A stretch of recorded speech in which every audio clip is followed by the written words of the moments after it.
If you're a custodial supervisor at a local high school, you know that cleanliness is key, and that the best place to get cleaning supplies is from Grainger. Grainger helps you stay fully stocked on the products you trust, from paper towels and disinfectants to floor scrubbers.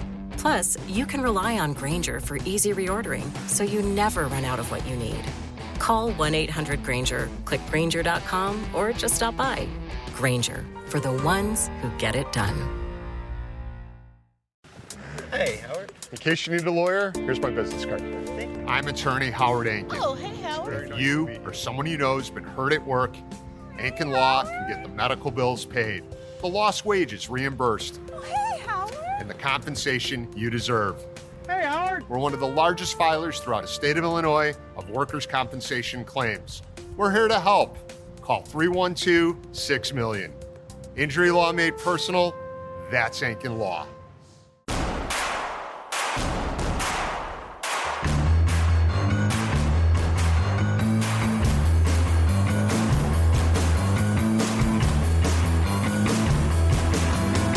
From your favorite source for Chicago White Sox talk, delivering news, interviews, analysis, and more.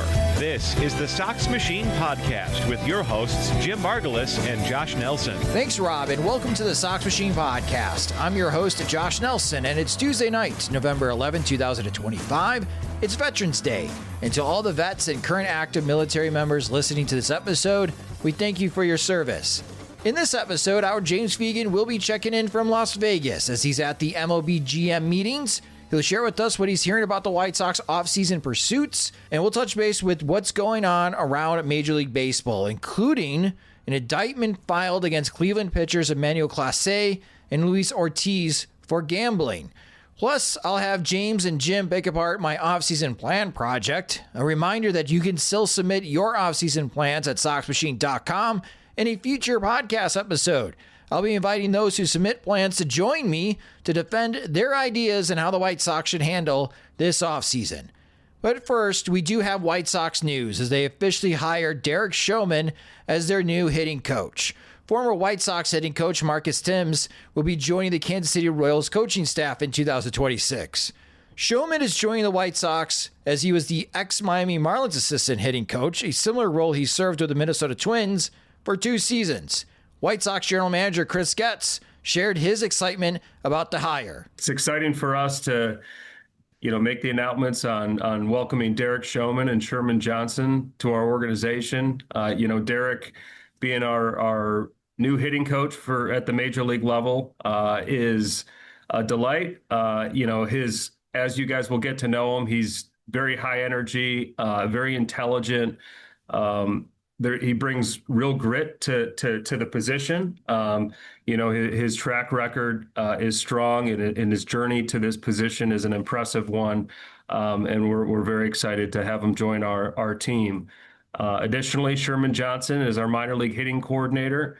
I think it's worth noting that any of these hires, we were really looking for someone that would align with our entire hitting group, starting with Ryan Fuller. And, we were able to accomplish that with Derek and Sherman. Both had pre-existing relationships with them, so there was early familiarity. And as Will and others in the front office worked through the interview process, it was very clear that Derek and Sherman were going to be significant adds to the organization, and look forward to letting them get to work and making the White Sox better.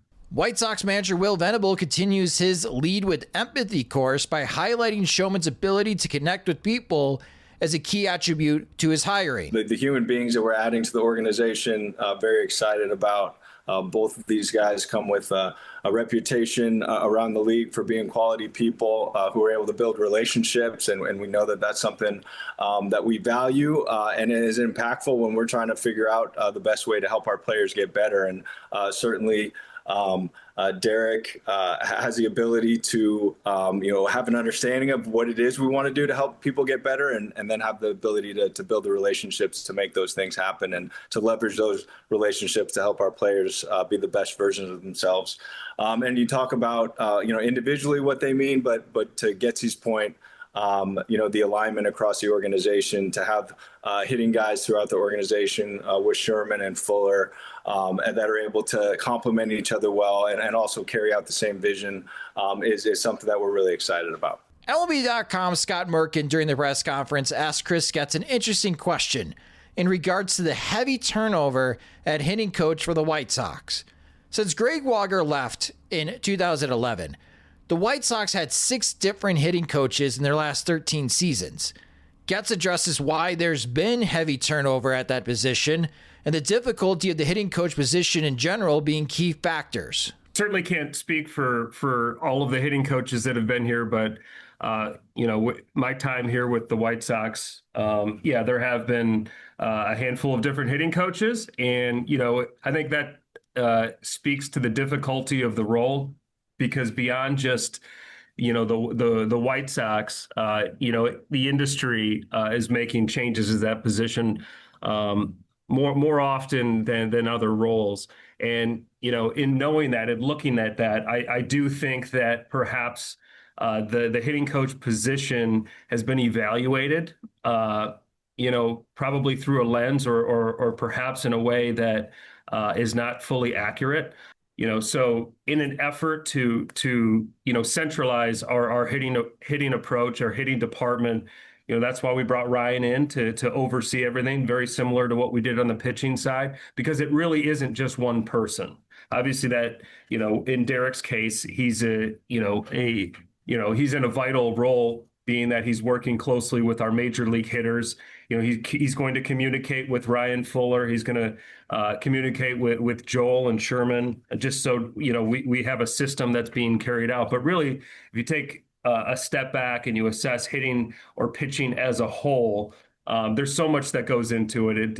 Whether it be who you're acquiring, certainly the tactics that you're developing players, and that really, it comes from me. It does. The general manager of the organization, when there's failure in the hitting or the pitching, I don't want to just point at one person, because I just don't think that's fair. Now, from day one, it's really been about, committing to the building a foundation for this organization. And in doing so, it's making sure that we have systems built in each of these areas. So the stronger we get, in each, whether it be the hitting space or the pitching space, that should allow these guys to go out there and be more consistent in their roles because of, what has been laid out in front of them. So, our hope here is that everyone, certainly on this call and in the organization can be here for a long time. That means that we're having a lot of success. We're continuing to develop players, and we're winning more baseball games. And knowing that that's what we were looking to accomplish in this hiring process, where we felt that Derek was the right fit at the major league level. Just like the pitching side, with Brian Bannister serving as the director of pitching, providing top-down leadership for the White Sox, Ryan Fuller serves in a similar role on the hitting side. In year 2 with the White Sox, our James Fegan asked Chris Getz how Fuller helped with the interview process. We've talked in the past about how you don't really believe in changing hitting coaches just to change them, as you kind of elucidated there. But how did having kind of Ryan on staff for a year maybe make you go into this offseason with a clearer idea of what you would want in the hitting coach position than maybe beforehand, and how did that wind up helping you align with Derek? Yeah, I mean, Ryan has helped develop and roll out objectives that are very important when it comes to developing a White Sox hitter, but also how to go about acquiring such players that really can fall into those objectives. So in learning more about Ryan as the year went on, and his involvement, whether it be in free agency to the trade deadline, to other moves that we've made, and obviously seen the development of some players, and maybe some players that didn't take steps forward. We felt like we needed someone that was fully aligned with Ryan and fit into this system. And it was crystal clear that Derek, was a great fit for that. And Sherman, as an addition at the minor league hitting role, was also going to be able to carry out, what Ryan had put in place, and allowing everyone to go out there and accomplish things. So I think, I think the relationship's going to be very natural. I think Darren coming in now that he's gotten to know us further, we've gotten to know him, that it's not going to take him too long to start building those relationships he probably already has. And, perhaps, he can speak on that at some point. But, we feel very confident that it's not going to take a long time for things to get rolling, just because of Ryan's presence. And it has allowed, whether any candidate but certainly Derek, who's taken this job, to know, what it looks like, where it needs to go. And hopefully he feels the support to be able to go out there and be a top hitting coach in this game. Derek Shomon is from Glenview, Illinois, attended high school in Glenbrook South. Despite living in the north side of Chicago, he grew up as a White Sox fan. Obviously, not only growing up in the northern suburbs of Chicago, but growing up a White Sox fan. And I still recall wearing all my White Sox gear that day and bringing a broom and a dustpan to school, walking around the halls with it for that World Series. I think it was swept the Astros in 2005, right? So, it's super special, man. This has always been home. I really haven't lived anywhere else. Unbelievable opportunity and super grateful for it. Shomon shared his thoughts about joining the White Sox organization and how he fits into the hitting org chart. Obviously, you have to have like a lead guy, and you have it by title, but I very much like to think of this as a co-op, and this is a collaborative group that's working together, all pushing in the same direction, all aligned towards whatever that North Star is. What's awesome about this group is we all have strengths, right? And we all have weaknesses. And because of that, we're going to, the contrast there is going to allow us to grow together and continue pushing forward in pursuit of this North Star and continue developing this offense for the White Sox. So truly, we have this group that, although it is a short period of time, we have been interacting on a fairly regular basis, and the conversations have been great. I got an opportunity to spend 3 days with them in Arizona recently, just cutting it up and kind of, some touch points, some things that we want to prioritize moving forward, getting organized. And that's how I like it. This is how it should be in my eyes. I think that yes, I am, my title, the head hitting coach, the guy that I'll roll with the punches and I'll take the credit or the blame for failures. But this is all of us working together in the same direction. During Shomon's journey in becoming a baseball coach, he spent time with the Schaumburg Boomers back in 2012. James Fegan asked how his start went from bullpen coach in Schaumburg to becoming a hitting guru. Talked about how you had a lot of different roles with Schaumburg. When did you start getting to the point where hitting really became the primary focus? And now that you are kind of in it, how did kind of experiencing a lot of different roles in a baseball team maybe, affect kind of maybe your holistic approach to hitting?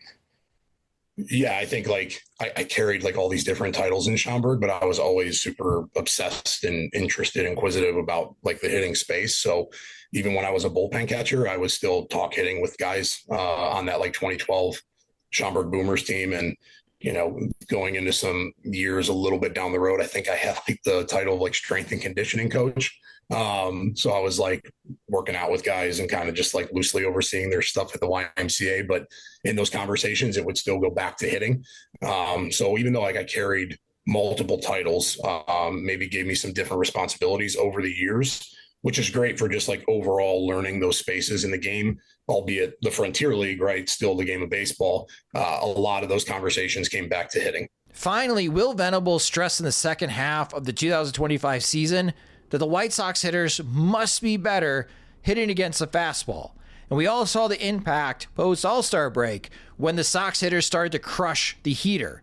Fegan asked Shomon how he aligns with Venable on stressing the need to hit fastballs. Following up on kind of what Will was talking about, the conversations you had, how did you guys kind of find alignment on, both what he's trying to accomplish on a team-wide goal, but also still keeping space for you to work, individually with hitters and kind of get in the weeds a bit more? Yeah, I think what he's asking is true, right, and fair. It's when he says we got to take away or we have to hit fastballs and we need to perform against fastballs. Ultimately, what he's saying is we have to take something away from that guy. And as he mentioned earlier today, it's it may not be the heater, it may be something else, but we are committed, we are convicted, we are prepared to take something away from first pitch.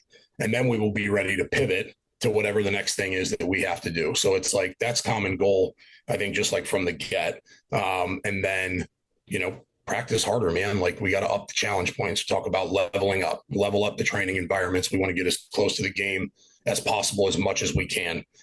We know that in doing so, the likelihood of skill is higher to transfer or transition into the game versus us just kind of doing a lot of lower pitch pressure, like feel good stuff. If you're a custodial supervisor at a local high school, you know that cleanliness is key and that the best place to get cleaning supplies is from Grainger. Grainger helps you stay fully stocked on the products you trust, from paper towels and disinfectants to floor scrubbers. Plus, you can rely on Grainger for easy reordering, so you never run out of what you need. Call 1-800-GRAINGER, click Grainger.com, or just stop by. Grainger, for the ones who get it done. We at Sox Machine are happy to follow the lead of our friends over at the All Sports Scene and fellow White Sox blogs and podcasts in participating in the Southside Food Drive. Here's how you can help us raise money to help our Chicago neighbors who are in need. Join our virtual food drive to help raise donations to the Greater Chicago Food Depository. Every $1 donated helps provide 3 meals, and the generous donations help keep food pantries throughout Chicago stocked. Together, we have already raised more than $20,000 for the food drive. That's more than 60,000 meals. Thank you so much to those who have already donated. If you have the means, any help would be well appreciated. You can join the Southside Food Drive and donate by visiting the events page on SoxMachine.com. Joining me now on the podcast from Las Vegas is Sox Machine's beat reporter James Fegan and managing editor Jim Margalus. And hello, gents. James, I'll start with you. Excellent questions to both Chris Getz and Will Venable and Derek Shomon, the new hitting coach of the Chicago White Sox, during the introduction press conference. We just heard that audio at the beginning part of this show. How could things change offensively for the White Sox by their hire of Derek Shomon? I don't know. We'll see. It remains to be seen. As he acknowledged, they kind of are going in the right direction. A lot of things coming into especially in the season, you're seeing them like add a bit more slug to it. I think they're batting or like performances runners in scoring position was particularly poor, and that was something that like Miami did pretty well. We were kind of talking with Peter Bendix about it today a little bit during the NL GM session. He's kind of everyone's trying to do that. I don't know if we really reinvented the wheel, but certainly that's kind of an emphasis of they felt like they were seeing kind of the bones of what they wanted to accomplish in terms of swing decisions, in terms of walk rate, and certainly seeing a little bit more power and fastball production, at least in spurts in the second half. They obviously want that to be a lot more consistent, but there's a lot of talk, especially in like Getz's presser, about feeling like there was stuff on the table a little bit in terms of like how they adapt to situational hitting, and obviously there was a reason they underperformed in one-run games a lot last year. It's like they just weren't able to kind of really execute in those situations. I don't know if there's like a specific strategic secret sauce in that. It's probably a number of things, but that's certainly what's being emphasized, and that doesn't necessarily a change in approach per se, because I think their old approach was obviously score runs, but they didn't do it enough. Yeah, and you did ask a good question to Chris Getz, and we heard Getz's response earlier in the show about how Ryan Fuller plays a role, and Getz mentioned not only did Fuller play a role in the interview process for the White Sox to hire Derek Shomon, but Fuller's also going to play a role for the Chicago White Sox and what type of hitters that they target in free agency or trade this offseason. Jim, with Derek Shomon now officially part of the White Sox coaching staff as the hitting coach, how closely will we have to monitor and how the success is for the White Sox against the fastball in 2026? Because he agrees with Will Venable. Maybe it's not always the fastball that the White Sox hitters have to concentrate on, but they do have to figure out a way to take something away against opposing pitchers in 2026. And it sure did seem like the White Sox offense clicked post All-Star break when they did concentrate on crushing the fastball. I think it depends on when opening day comes around or when spring training rolls around and we see what the roster is and we see, who's been replaced, what, we've been talking about bat speed. If the White Sox make any efforts to address, that shortfall in bat speed, perhaps that changes how many fastballs the White Sox see. That's part of the reason why the White Sox saw so many fastballs last year. Still, the league leading amount of them or league leading percentage of them was because of just pitchers didn't fear the roster's ability to turn around pitching. And I think the White Sox kind of turned themselves around a little bit, overthinking it or being too defensive against entire arsenals. And so I think they simplified the opponent's pitching strategies for them. And in the second half, I think that was just part of it. Like sometimes they looked overmatched, sometimes they looked beaten, but it was because secondary stuff was typically pretty good. They didn't get just beat on fastballs, 80 pitches over 7 innings by a starter who just threw 97 and located it well. So I think, when we get to opening day or spring training, we see what the 26-man roster is going to look like. I think that'll have some say in fastballs. But yeah, I think the idea is that should the plan change and should all of a sudden the White Sox be really weak against changeups like that, we've seen the White Sox teams have weaknesses with that before. Like any lefty with a good changeup is all of a sudden going to throw a quality start. Pretty much you can pencil it in. I think that's that's probably the bigger emphasis. So, it'll be interesting. Like if it's 2 straight seasons, just fastball, even if the White Sox have a focus on it, that probably means more about the hitters the White Sox have acquired versus what's being said. But still, yeah, something to look at as this young talent takes more of the playing time is, are they making pitchers pitch them any differently? And James, part of that press conference for Shomon, he mentions his work with Kyle Stowers, who had a breakout year with Miami last year and really clicked on things. And I enjoyed the story that Shomon shared about that approach started in spring training, asking him if he was afraid or tentative, knowing that something was up in the way that Stowers was swinging the bat in spring training. I'm curious on when you get to spring training in February and watching how the new hitting hierarchy works for the White Sox, which of these young players that he's going to be working one-on-one with. And maybe it is someone like Colson Montgomery, but you also alluded to the fact too, a lot of these guys have private hitting coaches and a lot of times that works for them. Let's say probably all of them. All of them now these days. Right. And Shomon did acknowledge the fact that that's part of the gig too in the hitting coach side, is that he has to reach out to these guys. And it's a weird thing that he has to work in tandem with these consultants, it seems like. Yeah, I think like every hitting coach knows that's part of the gig at this point. And, someone like most of the guys in the industry, a lot of them, like, especially coming from the not maybe former big leaguer background, or probably were those guys at a lot of points, or still even work with guys on the side during the offseason as a result of that. So I think to some degree, whether Shomon's kind of a part of a newer wave or part of this iteration of people who come through the hitting industry this way. Obviously, he was playing independent ball, but like knows people in those circles. It's probably feels less like a foreign body and more like just people he's already familiar with. So, not to knock in any other way that previous coaches connect with them, but I would think if anything he's kind of an iteration of this generation of hitting coaches where that's not going to be unfamiliar to him at all. Not that that should be unfamiliar to anyone at this point. I think especially your star players, let alone the White Sox collection of guys trying to stake their claim where maybe the team is still kind of the loudest voice for them a little bit hitting wise. They have as much chance having some of those guys as anyone to this point, but I think it's just par for the course. And, he's of a generation where that's normal and not really a transition, I would think. I'm excited to see and what unfolds, especially in spring training, and how Shomon helps with the White Sox young hitters. There's at least something to work with. Last year at spring training, there wasn't much to work with for White Sox hitters, but Shomon and the White Sox entire hitting hierarchy, Ryan Fuller, they got at least something to work with as far as building blocks going to 2026.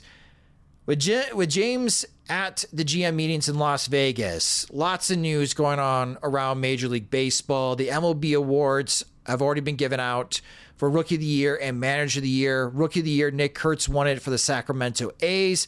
Colson Montgomery got a second place vote and finished in the top 5 of the Rookie of the Year voting. On the National League side, Drake Baldwin of the Atlanta Braves won Rookie of the Year. And Manager of the Year, this is a rare occurrence. Both Stephen Vogt of Cleveland and Rat Murphy of Milwaukee, back-to-back years, both won Manager of the Year, respectively, in the American League and National Leagues. The Cy Young Award will be given out on November 12th. James was an American League Cy Young voter this year, so you can learn more about his Cy Young ballot later. And the MVP vote will be announced on November 13th. But the biggest sports news, and you wrote about this on SoxMachine.com, Jim, and it is the indictment on gambling charges against former Cleveland pitchers Emmanuel Clase and Luis Ortiz. I should not say former. They're still part of the Cleveland Guardians. They are just suspended indefinitely as this investigation continues. But there's been a warrants for their arrest. Ortiz was already in custody. Clase is outside of the United States. If you're just hearing about this story, both Cleveland pitchers face 20 years in prison for wire fraud conspiracy, another 20 years for honest services wire fraud conspiracy, another 20 years for money laundering conspiracy, and 5 years for conspiracy to influence sporting events by bribery, according to the federal prosecutors. Folks, you add that up, both of them could be facing 65 years in prison for what has transpired. A lot of this is on Emmanuel Clase, Jim. And it is shocking for someone that was having his best season ever in his career. I mean, he earned Cy Young votes in 2023. But the fact that he is purposely spiking, according to the indictment, sliders on the first pitch so his friends could do prop bet parlays for velocity and the result of the first pitch, and doing this with large sums of money, this is a great way, a fantastic way to get caught by any gambling institution in the world. And I just don't understand why he did this to help out his friends to make some money. It's bizarre to me. I still can't wrap my head around what Emmanuel Clase was thinking. I can understand that better than, I guess, allowing the specificity of prop bets, like, velocity. You can bet on velocity being over under on a given pitch. Like, there are too many events to bet on in baseball, for one. Like, it's insane that you can bet on every pitch and then like subcategories of every pitch. That seems insane. Also, like the fact that $450,000 was allowed to be earned on Clase rigged pitches, according to the indictment. Like, that shows that the sports books aren't working too quickly to catch these things. Like, it was 3 years, and it really seemed like after Luis Ortiz got involved and like that ramped up the suspicious bets that people started noticing. So the fact that, baseball or the sports books are self-policing, that seems like a little bit of a, overstatement based on taking 3 years to find sufficient evidence. But I can understand Clase to the point where, when it comes to the fact that he was still immensely successful and instrumental in his team's success without, while still like making money for his friends. Like, that's, when you get down to it and just like try to think of like the basest, dumbest level of it, like it's a free money code. Like, that's probably how he saw it, is like, I get to help out buddies without giving them my own money. So sure, I'll spike a slider and I'll still be great and still be an all-star and still win Cy Young votes. So, how can I possibly be caught? Like, that's, I can understand that. It's dumb. It's very misguided. It's insane, but also like, there's, I think, a human element to it that's very understandable. But just the prop bets, like, how can you, like, I'm thinking like, eephus pitches. Yeah. Like, I'm thinking like the Adam LaRoche Lalab, honor to his dad, or like Zach Greinke trying to hit specific miles per hour with his curveballs to see like how many different kinds he can throw. Like, those weird wrinkles are supposed to be, neat and idiosyncratic. And a funny thing that happens, or like, if somebody loses the grip of a slider or catches a spike and it's a wayward pitch, like we're supposed to write that off as like, oh, they are human, they are mortal. But now it's like, this introduces an entire, subplot or ulterior motive to weird things that happen in a game that's very unpleasant as a spectator. Calls into integrity if you really want to think like that, and you wouldn't be wrong to do so. And I think it comes, Clase is dumb, Ortiz is dumb. Like it's insanely foolish how that, their thought processes were. But the fact that you can have prop bets like this is even more insane to me. Like those are the adults setting those terms.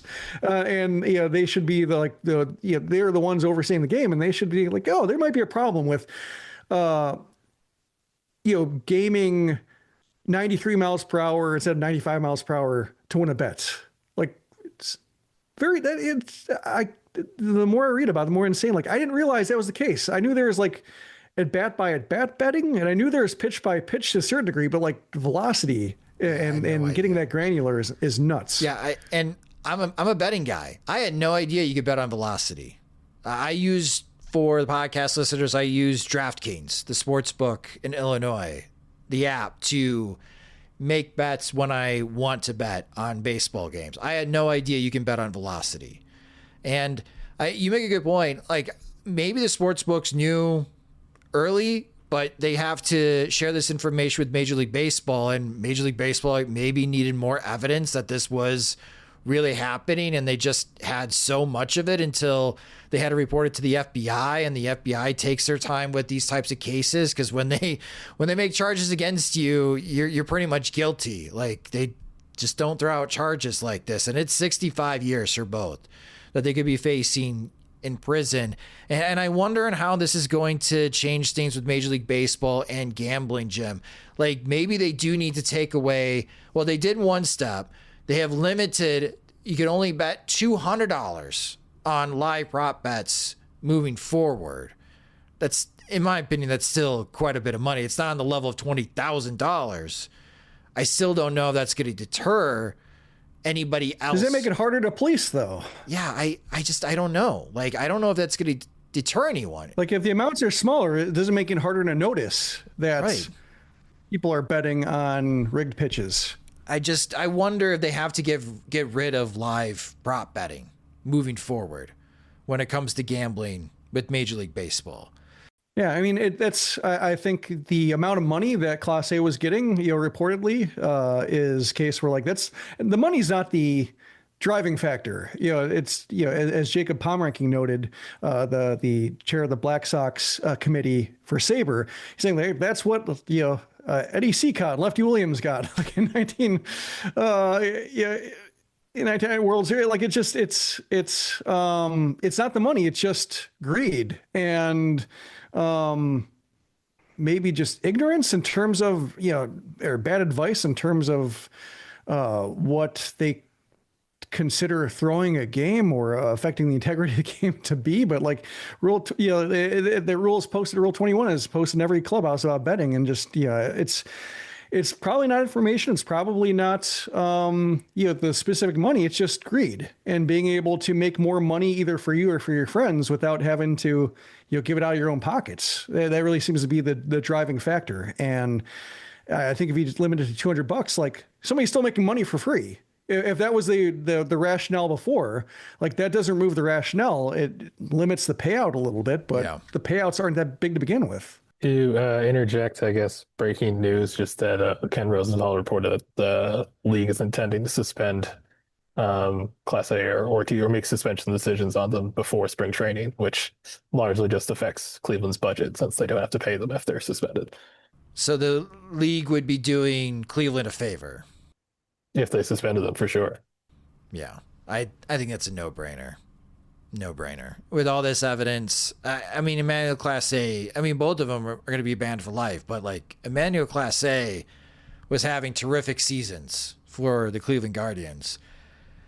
They still figured out a way to overcome that and still win the American League Central and make it to the postseason. And Stephen Vogt has still figured out a way as manager to win back-to-back Manager of the Year awards in the American League. I'm curious on how they feel. I know they can't talk about this because of the ongoing investigation, but once the dust settles, I am really curious on how Stephen Vogt and Emmanuel Clase's teammates feel about what transpired. And because the amount of money, you might as well just give it to your friends at that point.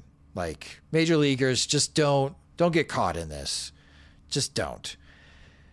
Now, that's the big news item around Major League Baseball. But of course, with free agency and trades and the GM meetings and James being in Las Vegas.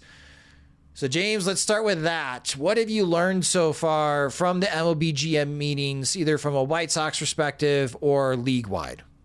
Well, one, Bobby Nightingale just reported that, Bobby Nightingale, not Bob Nightingale, the Twins beat writer, not the national reporter, that Grady Sizemore is going to be... You're not on real familiar terms with Bob Nightingale that you're calling him Bobby. Yeah, just to specify. Said Grady Sizemore is going to be the Twins' first base coach. Wow. First base coach, but also handle outfield and base running for them. So Grady Sizemore. So the Twins are in the White Sox organization. I think that's the big takeaway here, because then they say that they're re-signing him within the org. So breaking news, the Minnesota Twins are within the White Sox now. I think more about the coaching staff is probably something we hope to find out more at these winter meetings. They have the hitting and pitching operation squared away. It's certainly at least the intention of how much they're replacing someone like Drew Patera for catching instruction. I think it's something that should be scoped out by this point. I think I have an item on my question list just says Grant Taylor. I think enough time has passed to maybe have an idea of what that direction is going to be, at least in terms of his off-season preparation. I think thinking more, they've at least alluded to considering their surplus of young catching value on the trade market. I think we're at a stage in the offseason where we're going to kind of having those initial conversations about how plausible it is. And you're starting to see some teams talk about whether they're really going to consider trading someone. The Pirates talked about Skeens not being on the move today. The Cardinals have talked about Nolan Arenado very much being so. I think you're at the point where teams are kind of sketching out those larger directives over the course of the season. I don't know if necessarily have an answer of like, where's Lenyn Sosa going to play? Why is your corner infield defense going to be better than it was last year? That's kind of the thing that sunk the infield because they're up the middle. I was rated out pretty well. There's a lot of things I hope to find out. Possibly by the time some listeners are getting to this, hopefully not too many. But yeah, I think there's some initial stages of roster direction that they left unanswered at the end of the season that by all means of consideration with, so many pieces in place for next season that they should have ready-made answers for when Getz talks on Wednesday. So is it just first base that the White Sox have left on their coaching staff as far as the big spots? What their catching coach is going to look like if they have one. So many teams have amorphous major league coaches. Do they have a hole at offensive coordinator that they need to fill now with Grady? So coaching staffs are readily expanding. So we don't know what we don't know in terms of what other pieces are going to be filled out until they sketch them. But I think in terms of like how they're going to obviously teach catching, given the young catchers they have at the major league level that could take various forms, and replacing first base would be the primary things, but remains to be seen. Got it. Jim, what are you hoping to learn from the GM meetings? I think I think Getz was always evasive in terms of budget, but given that I had to think about Offseason Plan Project budgets, I'm waiting for the confirmation at some point in terms of like what the White Sox are actually going to spend or what their biggest investment in the offseason might look like, what their pursuit of relievers might look like, just based on the fact that it does seem like they could use a veteran, but they've been reluctant to do it. And there's good reason for it. Like we just talked about Clase, like the fact that the Guardians lost Clase and like we're no worse for the wear. Like that's, I think, a very good example of how teams that are good at developing relievers, developing pitchers, don't need to go overboard pursuing proven relievers. Like you tend to be buying on the downside. So the White Sox bullpen was so unsettled, and it seemed like they'd be doing Will Venable a favor by adding some capable medium to high leverage guys, at least one of them in that role, but also like the White Sox aren't so close to where like one reliever is going to make a difference materially on whether they're on the fringe of postseason contention or not. So that's a curiosity for me, aside from what James mentioned. And then, like, I think just the infield's still a mess with the out of options guys. They could more or less stand pat and roll out an outfield, but also it seems like trades might have to happen depending on how they feel about out of options guys. There are always opportunities to upgrade. Like, how attached are they to Curtis Mead, given what he showed last year? Like, just questions like that, I think, weren't answered definitively towards the end of the season. And, I think for somebody like Mead, if the White Sox moved on from him in spring training, yeah, I'd get it. He didn't show much, and he's kind of on this fringe lifestyle. So yeah, I don't know if Getz can answer that, but I think he could probably speak generally about some of it. Well, for our podcast listeners, especially for those that are Sox Machine subscribers, again, a huge thank you for your continued support of Sox Machine to allow us to have James as he jumped on this podcast from the Cosmo Casino and Hotel in Las Vegas, live from the GM meetings. Again, thank you so much for your continued support to allow us to send James out to the GM meetings. And we are planning to be, again, full force at the winter meetings in early December in Orlando to cover all of the news and action that will be taking place in those days, including the MLB draft lotteries. The White Sox have the best odds to get the number 1 overall pick. And we'll see if the White Sox duplicate their success in the Rule 5 draft on that Wednesday. So there'll definitely be some type of news that we will be reporting from the winter meetings. But again, thank you so much to our current Sox Machine subscribers. If you are just listening to the podcast and you are not a current Sox Machine subscriber, you can sign up at soxmachine.com/products, where monthly plans start at $5. And if you sign up for an annual subscription, you get a pretty big discount for doing so. So again, if you aren't a subscriber yet, please subscribe. It helps us a great deal. If you're a maintenance supervisor at a manufacturing facility and your machinery isn't working right, Grainger knows you need to understand what's wrong as soon as possible. So when a conveyor motor falters, Grainger offers diagnostic tools like calibration kits and multimeters to help you identify and fix the problem. With Grainger, you can be confident you have everything you need to keep your facility running smoothly. Call 1-800-GRAINGER, click Grainger.com, or just stop by. Grainger, for the ones who get it done. And then finally, as you mentioned, a few things Jim and the White Sox could focus on. I did post my offseason plan project, which those are still active. As I mentioned in the intro, you can go to soxmachine.com and you can submit your offseason plan projects. I'm still combing through them. I'm making notes on the ideas that I like the most from the offseason plans.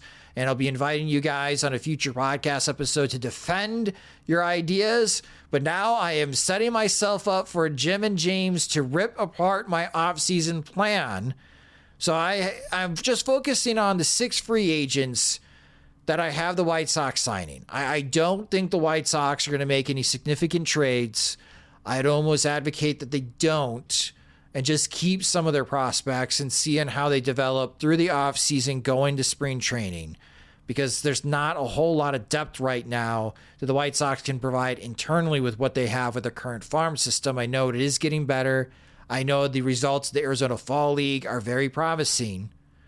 Not to slow down everybody's enthusiasm about the Arizona Fall League, but remember, Adam Engel was a former Arizona Fall League MVP. So why would that slow down someone's enthusiasm?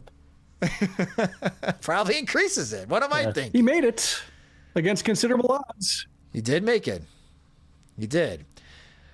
So the 6 free agents that I have, we're going to start in the bullpen. So James, I'll start with you. I think a good target for the White Sox, because we know that they need more lefties in the bullpen, is left-handed reliever Gregory Soto. How do you feel about Gregory Soto being added to the White Sox? He's left-handed and throws hard, so I get it. I haven't liked where it's going for a while now. Especially the sinker. Yeah, like zone contact rates are going in the wrong direction. Velo's going in the wrong direction, even if it's still 97 from the left side. Like, it's not a unappealing hunk of clay, but think it would be, some sort of like, what can you do to change this profile sort of work. And I don't know if I want it to be like, I'm that interested if it's still like market price for a, eighth inning guy type of investment, which, I think there'd be some right for them to at least pursue that. And so I don't know if that's something that, I don't know if it gets to a price point that I'm super excited about early in this offseason. And, the White Sox are a little bit like, let's get guys for small deals when we can get them as soon as possible sort of approach last year. So it's not like it's worth doing on its own because like bringing in more talent is worth doing. It's not the project I would pick. Okay. Then Jim, I'll post Hunter Harvey. So coming from Kansas City, he had the injury in the lower half that really limited how many innings he could throw for the Kansas City Royals. He had success with the Washington Nationals before being traded to the Royals, and I feel like he just needs an opportunity to bounce back. How do you feel about Hunter Harvey joining the White Sox? I don't, there's a curling term or phrase, I don't hate it. That's a way to offer faint praise of a shot, or like, it's okay, could work against us in time, so I can't get too hyped about it, but we could also maybe use it down the road. So like, let's see how this shot plays out before I issue final judgment.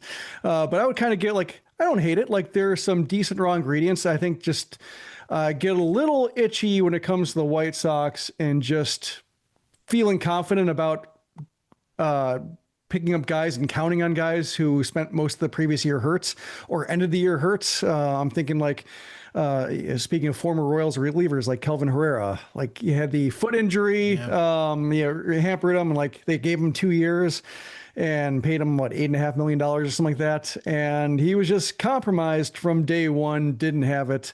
So like, depends on the deal. But if they sign him to like a 1 year incentive laden contract or something like that, like I'd get it. If it were like the guy expected to sop up a whole bunch of those 8th and 9th inning appearances, like I would not like it as much. Okay. So far, I'm not feeling great about the relievers. I'd also give Gregory Soto, and I don't hate it. Like, see what they say, see what the price is. Like, I'd understand it, especially given the shortage of talent on the left side. But yeah, they'd have to have an idea, and be a case of like, what's the price? Did you win a bidding war? And why does that make me nervous? I mean, at this point, like, not to say like I have like undying faith that whatever they're going to try is going to work, because it's certainly not. But like, I think at this point, when they acquire people, I almost assume they do have an idea. Like, the way they've talked about their assignments working, like I think anybody who like they're announcing a guaranteed deal with, like Bannisters look at them and like has some path to victory, to use a Will Venableism. So like, I would at least give their operation credit. Like when they acquire somebody, like, yeah, there's probably like a Fuller or Bannister endorsement here somewhere that would give me at least like, I'm listening sort of like level of approval to anything they do. I don't know like what level of praise or credibility I'm giving to them. It's just like, I assume you're doing something here. It's kind of my general reaction to White Sox signings. I think it comes down to the dollar amount. Like, if they have an idea for Bryce Wilson at $1.05 million, like it's like probably not that strong of an idea, and they're just hoping for something. They'll throw things against the wall. If it doesn't work, it doesn't work, and they can move on easily from it. So like Soto, it's a case where like, what does a dollar value reflect on what kind of idea they have, and then it's a good test of like whether they can see it through. Like I wonder if like their idea for Bryce Wilson was like what Yoendrys Gomez was, like, is what I imagine. And more in production than, Arsenal, obviously. Moving over to the starting front, one of the guys that you listed, James, and you pitched to us, I have the White Sox signing Dustin May to a 1 year, $5 million contract to help eat up some innings in the starting rotation. How do you feel about Dustin May joining the White Sox? It's kind of like the same line where it's like, he obviously wasn't good last year. He's thrown harder in the past. He's been like a top 25 prospect.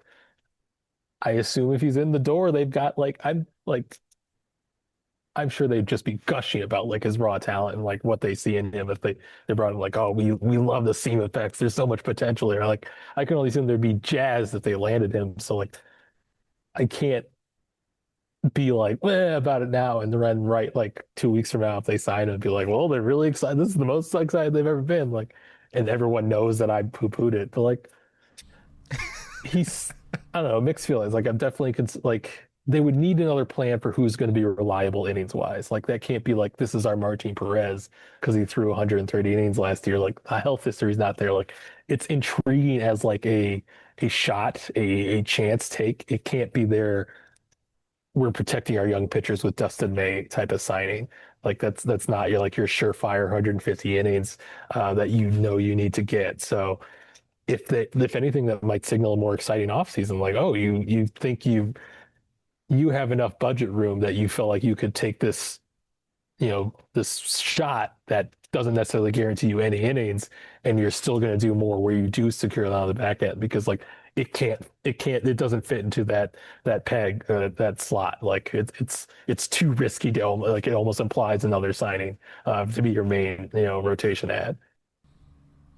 Well, that was my main rotation ad for my season plan based on the budget allowed, because Jim, Anthony Kay is the other starting pitcher that I have the White Sox signing for $2 million. Is this another I don't hate it idea?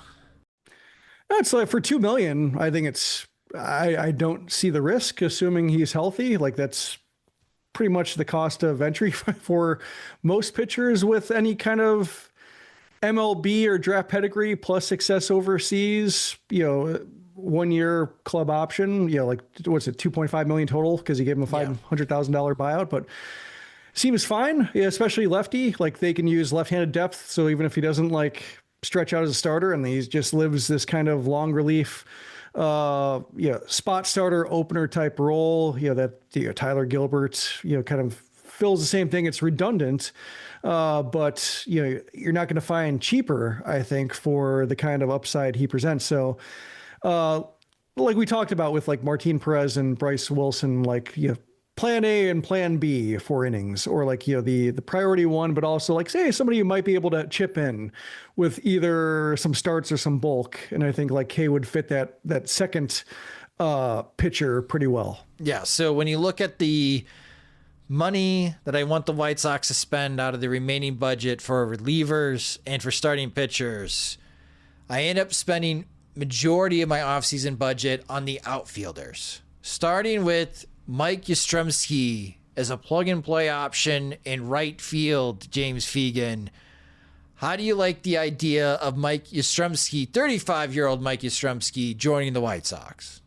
I mean, it's I think it's solid logic. I think at that age you could obviously see like it kind of fall apart, or like their body betray them in a certain degree. But like I think it fits the need similarly, with like probably a bit more, I guess, confidence about where the defense will be. Not to like talk him as a bad defender, but obviously he's coming off knee surgery. That just adds like uncertainty to the profile.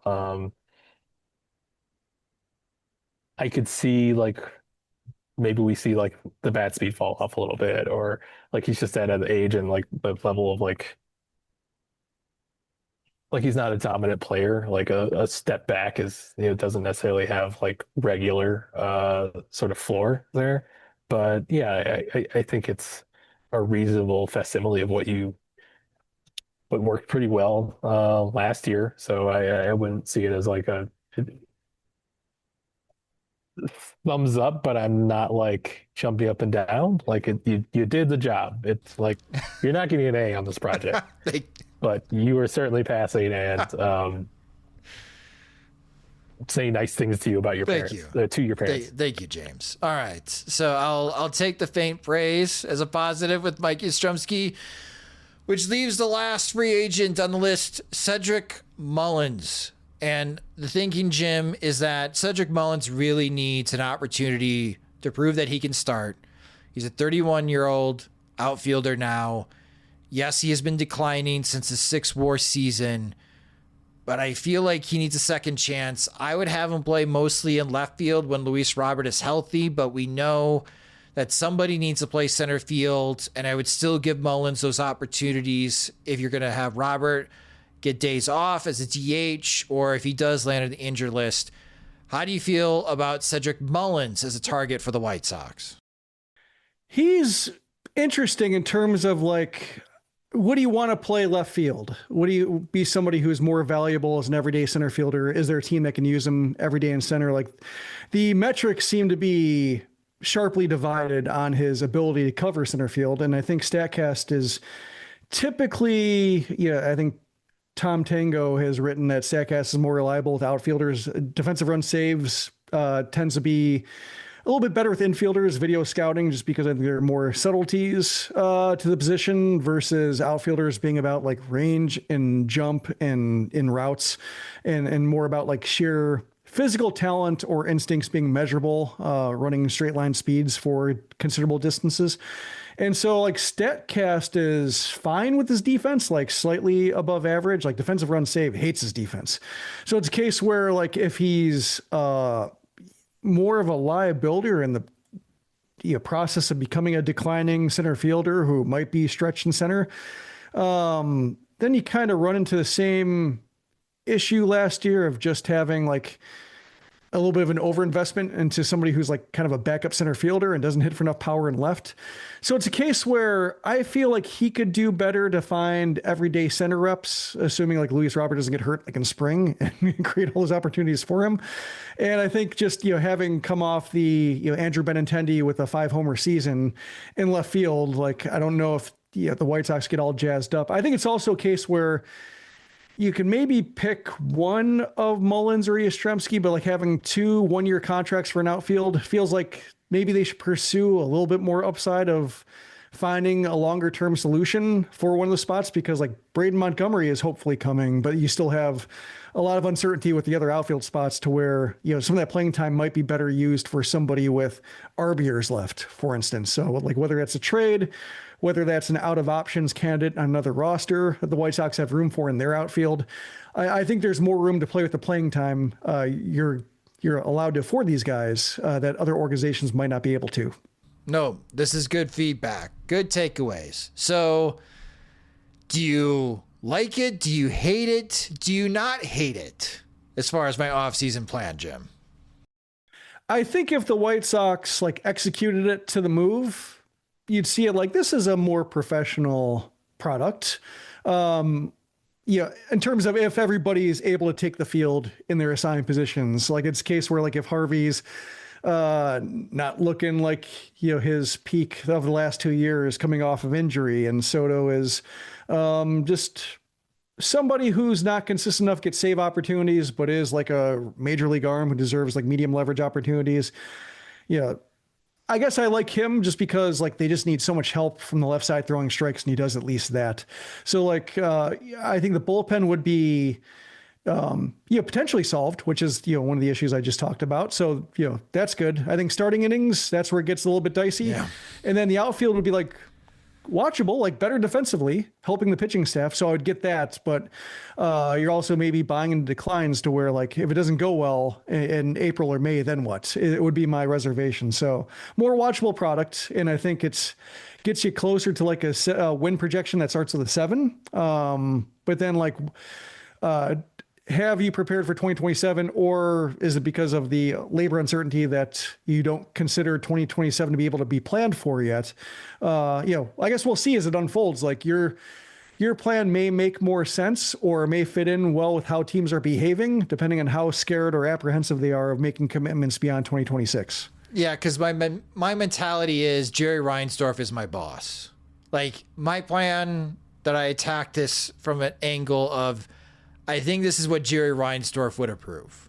So if I was actually in Chris Getz's position, I don't know about the multi-years, James. And I guess we'll have to wait, because Jim, everybody makes a great case. Like some of the ideas that I like so far is like Harrison Bader on a 2 or 3 year contract. Okay, that helps you out at one of the corner spots, and you know that Harrison can still play center field when Luis needs time off. Like this would be an opportunity, or even on the starting pitching front, if you want to bring back old friend Lucas Giolito on a 2 or 3 year deal, I'm totally good for that as well. But I have this uncertainty, James. I just don't know how hungry the White Sox are in signing guys to multi-year contracts.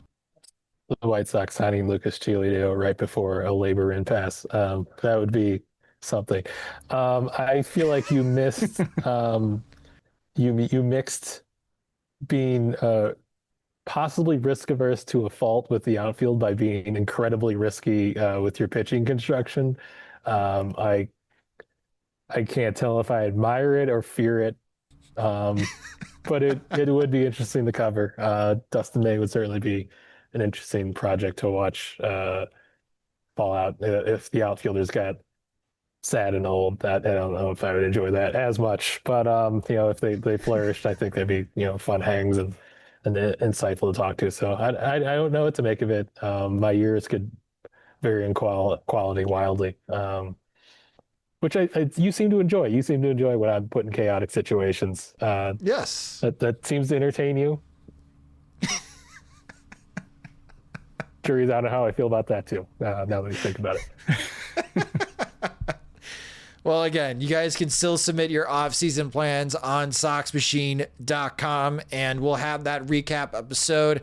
I'm taking a little bit of a holiday. I'll be heading to New Orleans. It'll be my birthday on Sunday, November 16th, so I'll be down in the Big Easy celebrating my birthday. But continue to submit your off-season plans on SoxMachine.com. And that will do it for this episode of the Sox Machine Podcast. James will still be in Las Vegas covering the GM meetings for us, so make sure that you are visiting SoxMachine.com daily as James will continue to report what he is hearing about the Chicago White Sox as he gets a chance to talk to Chris Getz on Wednesday. And of course, more MLB awards will be announced with the Cy Young and the MVP awards upcoming. But if you just discovered the Sox Machine Podcast, you can subscribe to the show wherever you listen to podcasts such as Spotify and Apple Music. You can also watch our videos on our YouTube channel at youtube.com/SoxMachine. We're starting to do more YouTube shorts. So from all of these press conferences, taking 60-second sound bites from them, make sure you subscribe to our YouTube channel at youtube.com/SoxMachine so you get notified when we do upload those new videos and those new YouTube shorts so you can get access to what the White Sox coaches and front office are saying immediately. You can follow us on social media. We're on all the platforms at Sox Machine. Follow James at JR Fegan. We're also on Blue Sky. We're at SoxMachine.com. James is at JRFegan.SoxMachine.com. I am Josh.SoxMachine.com. I already mentioned it, but thank you again to our Sox Machine supporters for subscribing, allowing us to send James to Las Vegas. If you're not a Sox Machine subscriber but want to be, go to SoxMachine.com/products and sign up. Monthly plans start at $5, and annual subscriptions give you a discount. The Sox Machine Podcast is a production of SoxMachine.com. You're on for all things Chicago White Sox baseball and part of the Blue Wire Podcast Network. Alongside Jim Margalus and James Fegan, I'm Josh Nelson. Thanks for listening and watching.